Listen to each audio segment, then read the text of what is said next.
Esa es la idea, centrarnos en esos tres elementos que son los que tienen quizá una mayor aplicación a la navegación en sí. Radar, GPS y AIS, ¿vale? Igual que en otras sesiones hemos hablado de la navegación tradicional con las cartas de navegación, cosas que todavía se estudia y hay que estudiar para las titulaciones náuticas, pues ahora vamos a ver cómo se navega con la electrónica de navegación del barco, que, bueno, pues ya hoy en día todos los barcos o casi todos los barcos tienen estos elementos electrónicos y debemos saber usarlos.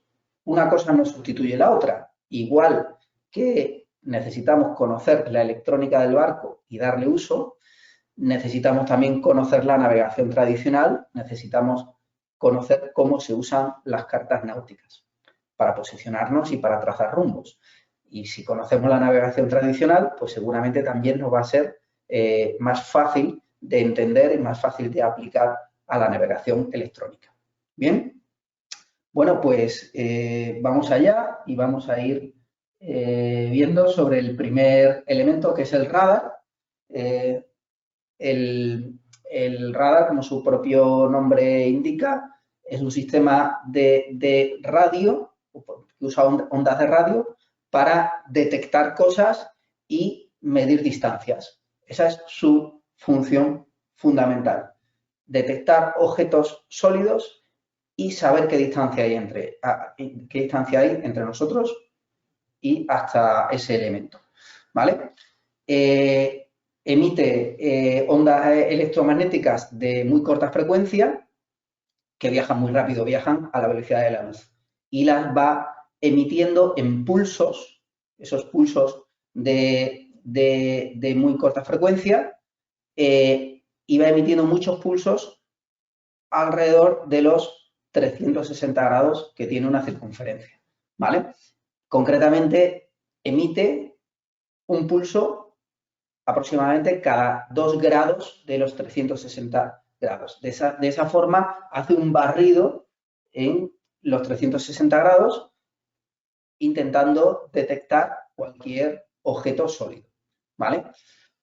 Emite esas ondas, una vez que llegan a un determinado objeto sólido, rebota y el mismo radar recibe esa onda. Y como viajan tan rápido a la velocidad de la luz, pues puede hacer un cálculo de la distancia a la que está ese objeto y la posición que tiene con respecto a nosotros o la posición que tiene ese objeto respecto al norte, ¿vale? Si nos está dando la posición que tiene ese objeto con respecto al norte, nos estará dando la demora de ese objeto, y si nos da la posición con respecto a nuestra proa, pues nos estará dando la marcación de ese objeto. Ese objeto puede ser otro barco, puede ser un faro, puede ser un espigón de un puerto, puede ser la costa, un determinado elemento de la costa, puede ser un islote, puede ser una boya, cualquier cosa sólida que esté sobre la superficie del mar. Y eso que he dicho antes es importante. Podemos poner nuestro radar de nuestro barco en dos posiciones. Norte arriba, que se llama, que nos estaría dando la posición con respecto a el norte, por tanto, nos estaría dando la demora de ese objeto, o el radar que se llama proa arriba, ¿vale? En el que estaría midiendo desde nuestra proa cuál es el ángulo hasta el objeto, a estribor o a babor, lo cual sería una marcación en lugar de una demora, ¿vale? Entramos en ese concepto técnico que hablamos ya en otro vídeo, en que es demora o marcación, ¿vale? Muy bien. Bueno, pues para eso sirve el radar, básicamente. Pero ni más ni menos que, una vez que estamos navegando, poder localizar todos los objetos sólidos que hay más allá de la superficie del mar y saber con exactitud la distancia a la que están, incluso poderlos dibujar o poder dibujar su contorno sobre una pantalla, que es lo que hace el radar, pues es una maravilla. Es una maravilla porque nos está dando muchas posibilidades. Concretamente, nos está posibilitando detectar otras embarcaciones y hacerle seguimiento. Si nosotros estamos, por ejemplo, con el radar proa arriba y estamos navegando y vemos un barco que tiene un rumbo, lo vemos en la pantalla de nuestro radar, como vemos aquí en estos dibujos de la derecha, vemos un barco que se acerca a nuestra derrota, o sea que puede haber posibilidad de choque, posibilidad de abordaje, ¿vale? Pues empezamos a vigilarlo en nuestro radar y hacemos un seguimiento por radar, ¿vale? Siempre podemos sobre el radar marcar un punto, en este caso donde esté ese barco, y el radar nos va a decir la distancia y la demora o la marcación a ese punto, ¿vale?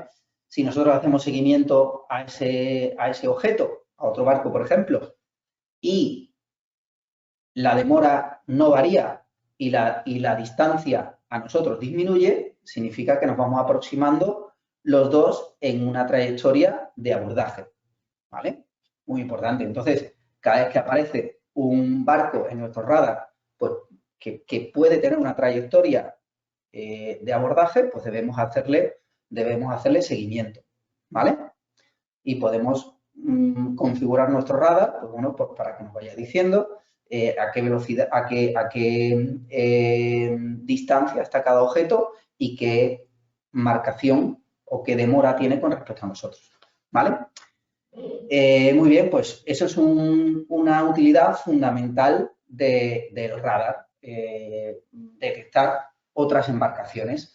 Tenemos que decir que el radar tiene una gran ventaja, que es que funciona perfectamente en condiciones de baja visibilidad. Funciona perfectamente de noche, funciona perfectamente cuando hay niebla, ¿vale? La niebla especialmente, que es uno de los grandes peligros de la navegación, pues, oye, la niebla nos impide ver otros barcos. De noche incluso la niebla perturba las luces y hace que no percibamos bien tampoco las luces de otros barcos. Pues el radar sí nos dice concretamente dónde hay un objeto, que puede ser una embarcación, o que puede ser la costa, que puede ser algún espigón, o una boya, o algún peligro, ¿vale? Por supuesto, la detección de hielo flotante, en las latitudes donde hay icebergs, en el Atlántico Norte, pues hay posibilidad de que haya icebergs, pues el radar nos detectaría también los icebergs, ¿vale? Si cuando el Titanic se hundió hubiera existido el radar, por unos cuantos años no existió, porque el radar data de 1935, ¿vale? Pues, y se desarrolló realmente durante la Segunda Guerra Mundial en Inglaterra. Pero bueno, si hubiera existido unos años antes y el Titanic hubiera tenido un radar, pues no le pasa lo que le pasa. El Titanic iba a toda máquina y únicamente tenía vigías en los palos. Y cuando a simple vista vieron el iceberg, pues no le dio tiempo a frenar ni a variar su rumbo, ¿no? al Titanic, ¿no? No habría pasado esto si hubiera sido pocos años después, que fue cuando ya se inventó el radar, ¿no? Entonces, muy importante conocer la forma de la costa, conocer la forma de los puertos. A veces pues, nos toca entrar a un puerto de noche, a un puerto que no conocemos, si estamos en una travesía, y el radar pues, nos va a dar una idea importante del contorno que nos vamos a encontrar. Por supuesto, también vamos a tener que ir viendo siempre la profundidad. Bueno, y tomar marcaciones y demoras como veíamos antes, ¿vale? Hay personas que dicen que, bueno, que como tienen ICE, el ICE es otro sistema que nos permite también posicionarnos y nos permite ver otros barcos que vamos a ver luego, pues que no les hace falta el radar. Y esto para mí no es del todo correcto, ¿vale? Para mí el ICE no sustituye al radar en ningún momento, ¿vale? Si bien el ICE nos va a marcar la posición de otros barcos, el ICE no es obligatorio en barcos de menos de 300 toneladas. O sea, que pueden tenerlo o no tenerlo. Muchos barcos deportivos tienen ICE, pero otros muchos no tienen ICE. Los barcos más pequeños no tienen ICE. Entonces vamos a dejar de ver esos barcos que pueden constituir un peligro, ¿vale? En alta mar, casi todo y todos los mercantes tienen ICE, pero y luego tenemos situaciones como la niebla, en la que el radar nos va a ayudar mucho, como he dicho antes, presentándonos la forma de la costa, presentándonos otros peligros que el ICE no nos lo va a dar, ¿vale? También en seguimiento rumbo a colisiones, como he dicho antes, para mí el radar pues, es también mucho mejor que el ICE y te da mucha más información, ¿vale? Entonces, bueno, para mí no es sustitutivo el ICE del radar. Muy bien, pues, ¿cómo podemos, cuáles son los ajustes del radar? Tiene la ganancia, que es bien ajustar la sensibilidad, ¿vale? Siempre tenemos que tener a un toque de ganancia, pues que elimine los ruidos, elimine los ecos que no son buenos, pero que nos permita ver sin perturbaciones, justo en ese punto donde se terminan las perturbaciones, pues ahí debemos llevar siempre el radar. La sintonía, el tune es normalmente automático, se sintoniza automáticamente. Y luego dos cosas muy importantes son los filtros antimarejada y los filtros anti-lluvia. Cuando se forma la mar y empieza a haber olas, empieza a levantarse la mar, pues claro, el radar puede darnos ecos que son las propias olas del mar, ¿no? Entonces, esos ecos no nos interesan porque no son un peligro, ¿no? Son la misma superficie del mar. Entonces, tienen filtros que eliminan esos ecos de las olas y también en algunos casos la lluvia o la nieve pues puede perturbar y darnos también ecos. Entonces también se puede activar un filtro anti-lluvia del propio radar. Situaciones en las que vamos a agradecer siempre tener un buen radar. Pues bueno, entrar a un puerto desconocido con baja visibilidad, como decíamos antes, ¿vale? Poder con niebla o incluso de noche, poder conocer bien cómo es exactamente la bocana del puerto, cómo son los canales con el radar, pues ayuda mucho. A lo mejor no se ve a simple vista. Por supuesto, detectar otros barcos y hacer el seguimiento para evitar abordajes.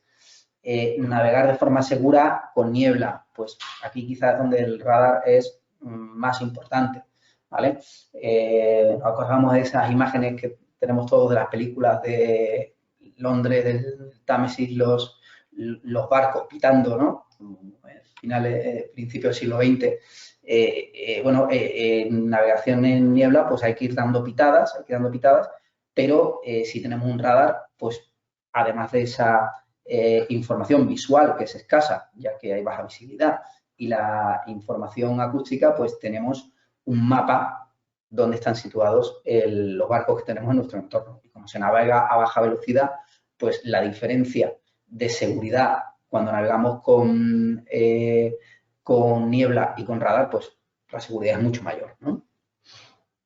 Y también el radar nos puede ayudar a posicionarnos, a situarnos, ¿vale? Si nosotros estamos en un punto determinado, lanzamos un eco y sabemos con mucha precisión, porque el radar mide la distancia con mucha precisión, y tenemos un objeto en la carta, que puede ser, por ejemplo, un faro o un cabo, un pico de la costa, en el que lanzamos el eco del radar y nos dice que se está exactamente a 3 millas, y lanzamos otro y lanzamos otra distancia a otro punto, podemos triangular, aquí en el dibujo, podemos triangular nuestra posición, ¿vale? Con el rumbo o con la demora y la distancia a puntos conocidos de la costa, que conozcamos en la carta, ¿vale? Además, luego vamos a comentar que esta electrónica que estamos estudiando se puede combinar, ¿vale? Muchas veces el radar lo puedo sobreponer sobre una carta náutica electrónica, ¿vale? Entonces, pues, puedo reconocer los elementos de la costa y medir la distancia, pues, muy, muy fácilmente, ¿vale? Muy bien. Bueno, como todo, antes de que el hombre inventara el radar, pues ya existía en la naturaleza el radar, ¿no? Sabemos que algunos animales pues, utilizan las ondas para poder detectar, para poder orientarse en lugares oscuros o en cuevas, como los murciélagos o los cetáceos, pues la ballena, los delfines utilizan también esa especie de sonar, esas ondas que transmite por el agua para detectar pues, donde hay bancos de peces y ir a cazar, ¿no? Muy bien.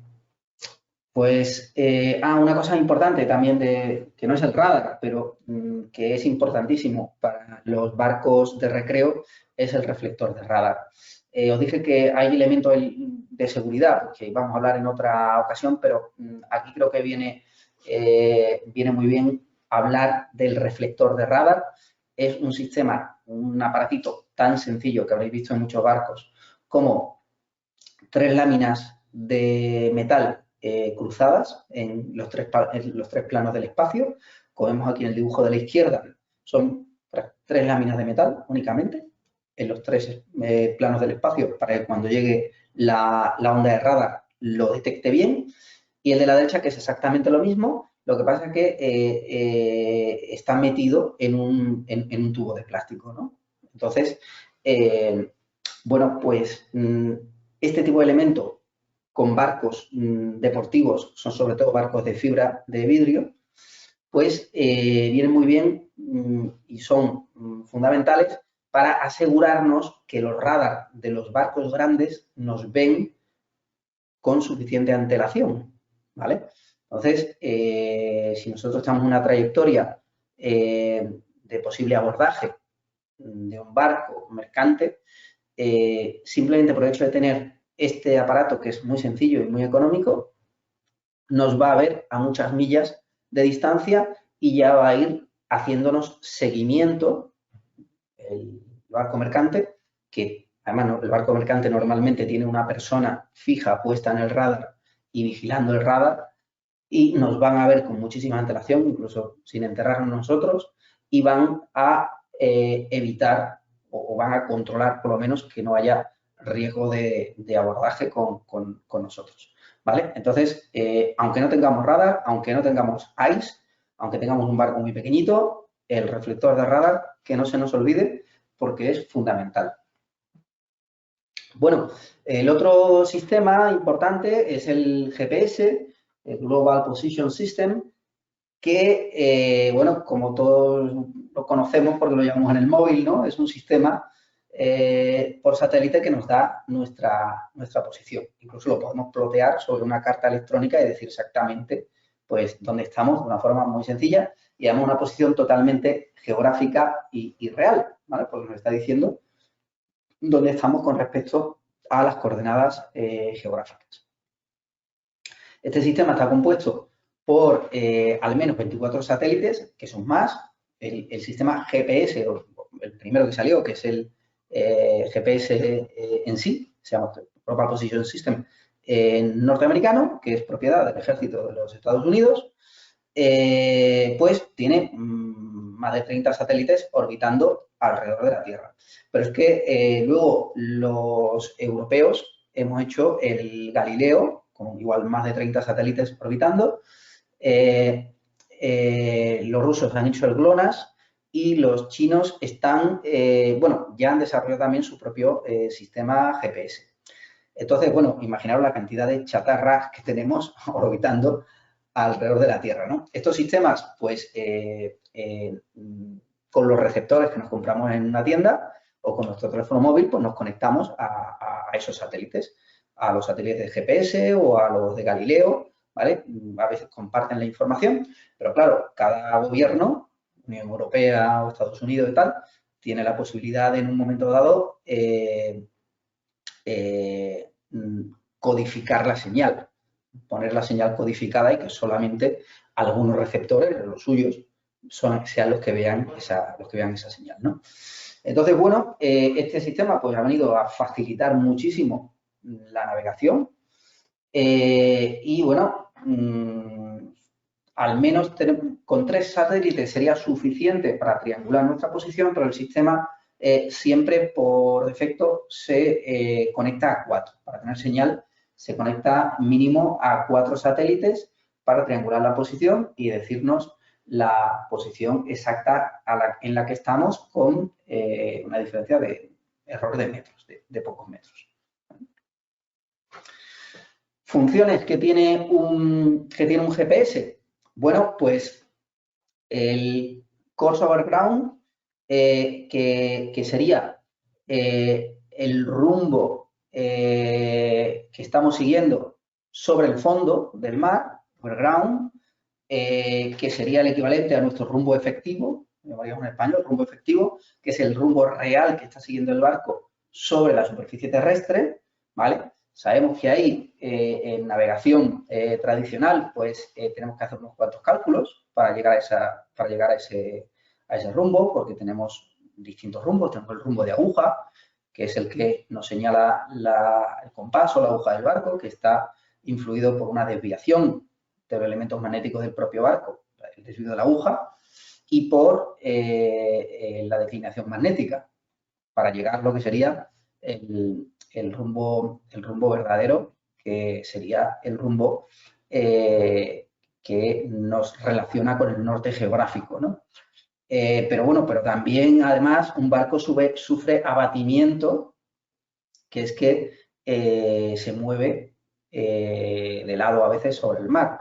Y además el mar también se mueve, ¿vale? Que todo eso lo tenemos que calcular, ¿no? El rumbo verdadero, pasar al rumbo efectivo, tenemos que tener en cuenta a veces las corrientes. Entonces, bueno, son una serie de cálculos que aprendemos para navegar, pero el GPS ya nos da directamente el rumbo efectivo sobre la superficie de la Tierra, over ground. Por consiguiente, nos da también la velocidad speed over ground, nos da la velocidad real que llevamos de un punto a otro y nos da la posibilidad de poner waypoints, de marcar puntos y planificar una ruta. Nos da la posibilidad de, antes de salir, pues coger una carta náutica de papel o, si tenemos el plotter con la carta electrónica, sobre la misma carta electrónica y establecer latitud y longitud de una serie de puntos por los que queremos pasar. Pues siempre pues, evitando los peligros y haciendo el mejor recorrido posible en función del parte meteorológico, de los peligros y todo esto, como hemos hablado también en otros seminarios.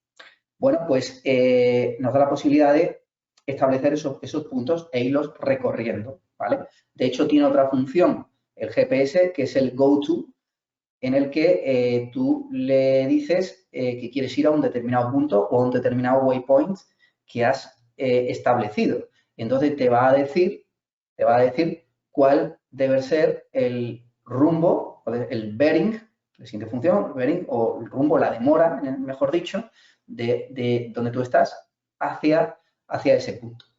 También te da el ETA, el tiempo estimado de llegada al punto, porque claro, como sabes la velocidad que llevas y sabes exactamente el espacio que te queda por recorrer, pues te da la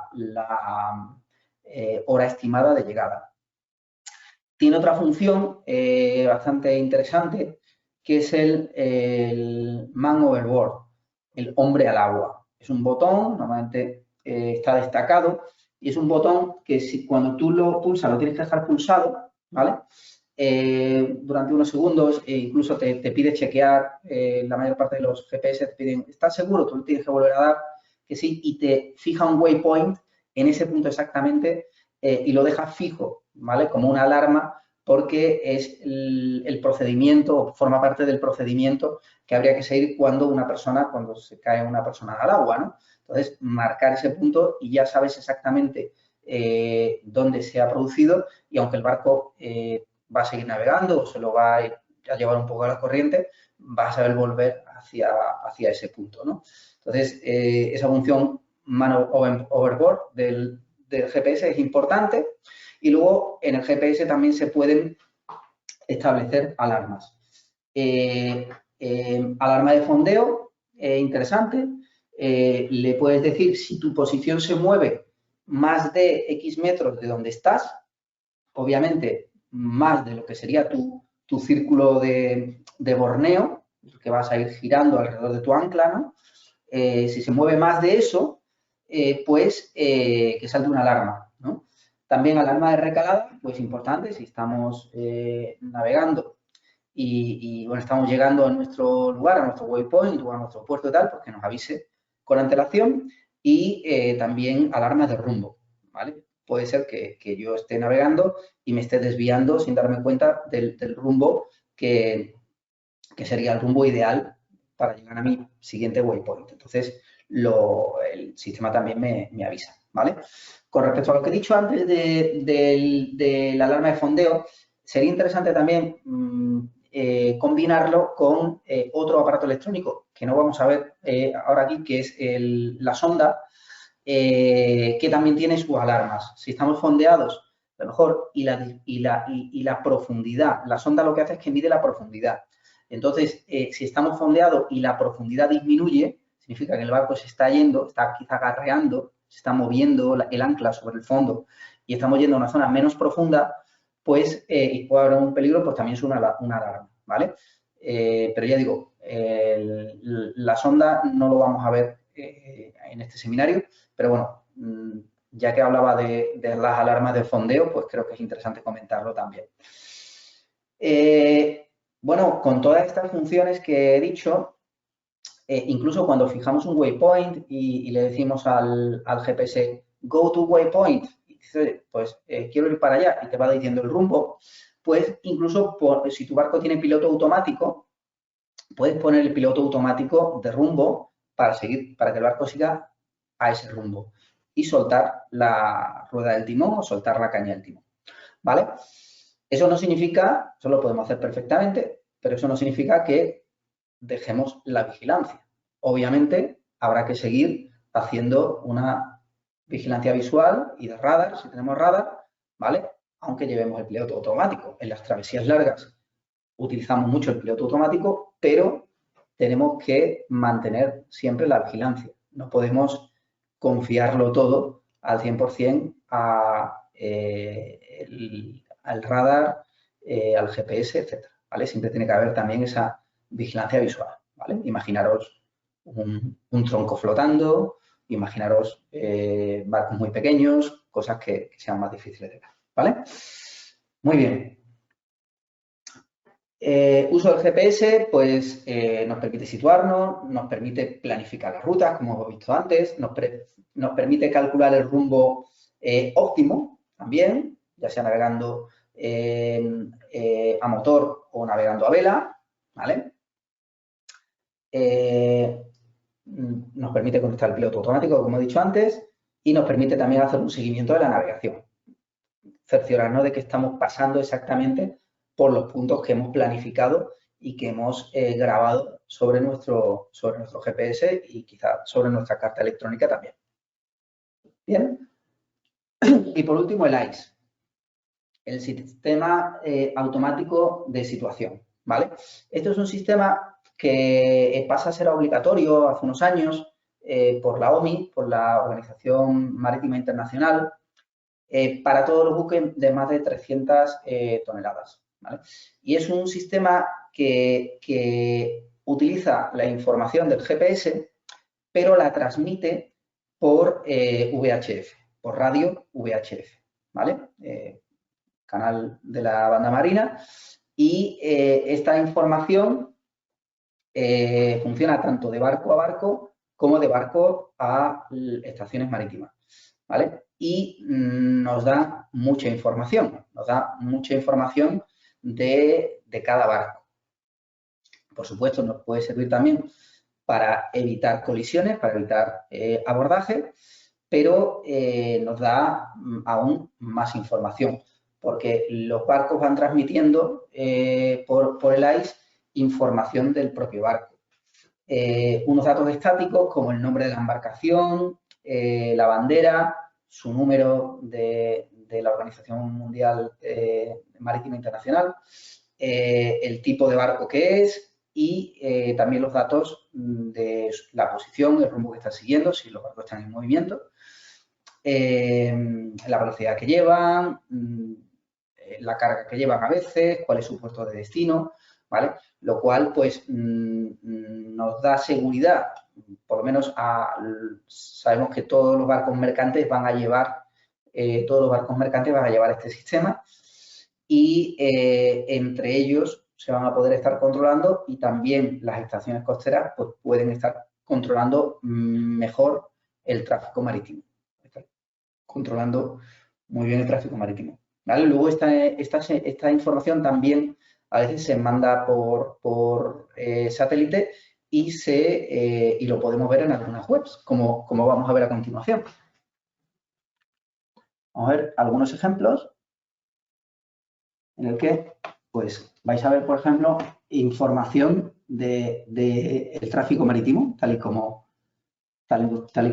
la vemos con el ICE. O sea, gracias al ICE y todos estos barcos que tienen ICE y están transmitiendo en este momento, pues podemos ver, ¿ves? Aquí, por ejemplo, tenéis alrededor de España todo el tráfico marítimo que hay actualmente y esto lo vemos pues por el ICE. Esta es la información que están transmitiendo pues en vivo a tiempo real. La gran mayoría de los barcos que vemos actualmente son mercantes. Además, como estamos, como sabéis, con esta cuarentena, pues la gente no está saliendo y los barcos deportivos pues tampoco están saliendo a navegar.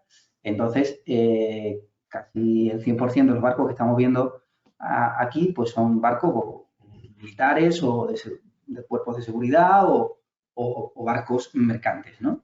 ¿Veis? Aquí podemos ver en toda la costa mediterránea, pues podemos ver el tráfico que hay. O como a pesar de la situación de confinamiento, pues hay tráfico. Y sobre todo cuando llegamos a puertos importantes, como el puerto de Barcelona, pues tenemos mucho menos tráfico que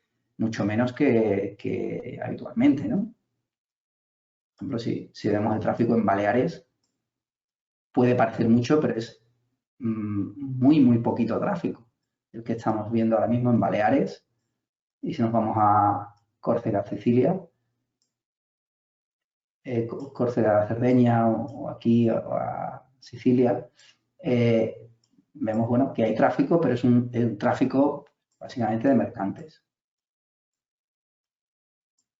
Vemos como hay muchos barcos cruzando el estrecho de Gibraltar, porque siempre hay tráfico cruzando el estrecho, pero son barcos fundamentalmente, pues van a ser barcos mercantes. Vamos a pinchar alguno de ellos, por ejemplo este, Mary, de Maersk, y aquí nos aparece qué barco es.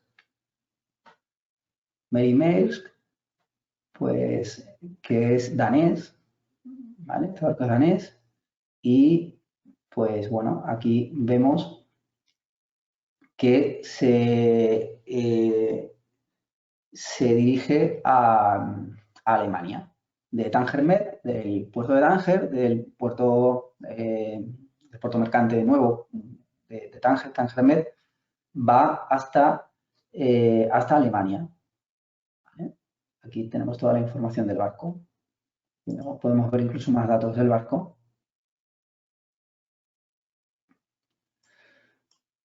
Y vemos, ¿vale? Su hora estimada de llegada, ¿vale? A Alemania, al puerto de Bremerhaven, y a las 8 de la tarde del próximo día 6 tiene previsto llegar este barco que salió de Tangermet a su puerto en Alemania. ¿Vale? Ahí tenemos bastante información. Esto, pues, como curiosidad, pues es interesante. Podéis hacer seguimiento y ver todo el tráfico marítimo que tenemos, ¿no?